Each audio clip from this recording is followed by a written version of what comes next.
Hi, this is Carlos Johnson, and one of the greatest fears known to mankind is public speaking. Just talk to your friends, or maybe even you're afraid of sometimes standing up in public and talking.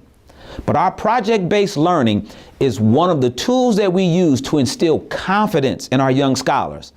You see, when a scholar has confidence, when they're comfortable with themselves, it builds an internal self-efficacy. It's not about self-esteem. Self-esteem is just feeling good, but it may not be rooted in truth. But self-efficacy says, I know that I have a gift. I know that I have a strength. And it's with that power that I'm going to walk in. And when you see young people with encouragement, when you see them confident, you see them doing well in school, but that means that they have a self-efficacy. They know that they have a gift. And you're going to see some young men after I finish who will be showing their gifts.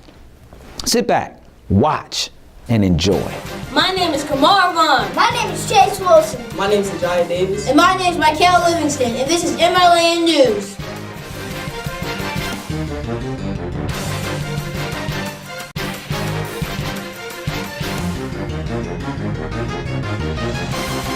The famous actor Jussie Smollett told Chicago police in January that two men attacked him near his apartment building in Streetsville. More than 3 weeks later, authorities said Smollett was lying and charged him with disorderly conduct, alleging he filed a false police report.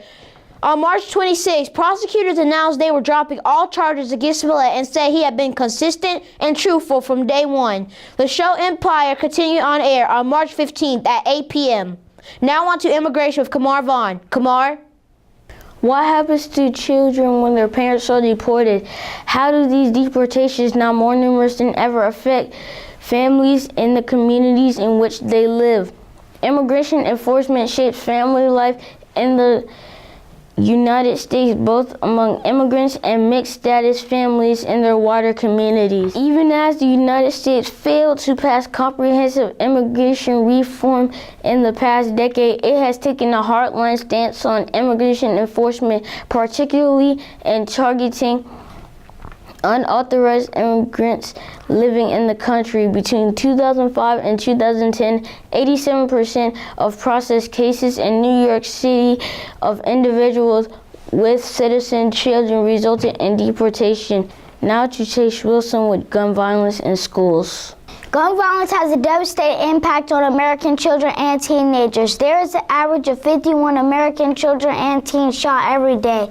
As traumatic as these shootings may be while they are happening, there are emotional after effects tied to those who survived school shootings.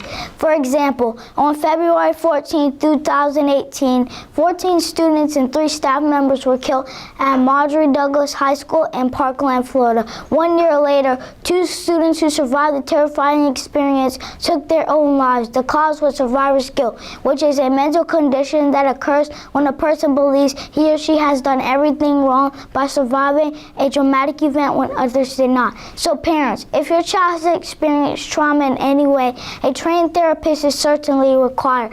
Also know that you play a key role in your child's recovery. Allow your child to talk about the experience. Offer your child love, support, and understanding until he or she is reassured that it is okay to be alive. Now on to Ajay Davis with sports.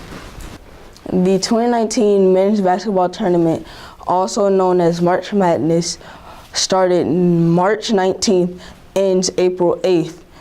I predict Auburn is going to win.